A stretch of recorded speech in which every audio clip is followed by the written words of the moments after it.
And there's been a lot of controversy leading up to the president's speech today, as something like this has never been done before. U.S. President directly addressing school kids via the internet. Fox Toledo's Kristi Leigh is live now with reaction from critics and from a local school.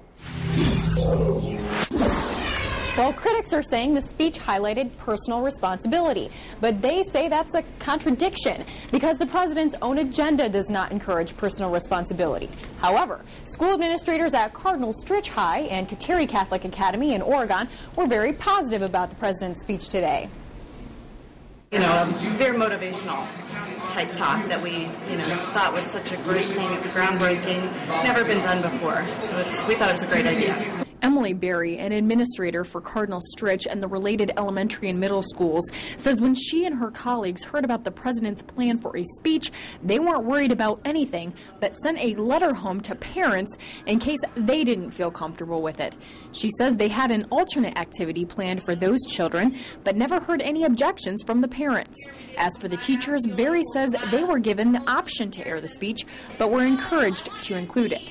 For the most part, these teachers didn't use the study guide suggested by the Department of Education. Spanish teacher Lauren Shaw decided to show the speech after reviewing it beforehand. I think as a teacher, I just see that it's very important to ensure that our students stay in school. So by reading the remarks and understanding that it seems like that's exactly what he wants, is just for our children to stay in school and get an education. Berry says most of the elementary and middle school teachers chose not to show the speech, but taped it to possibly build a lesson around it later in the year. We get, children earlier, involved and interested in, politics and just what's going on in the world, all the better. Berry also says she hopes the president addressing school children today will start a trend for future presidents, regardless of political affiliation, to do the same.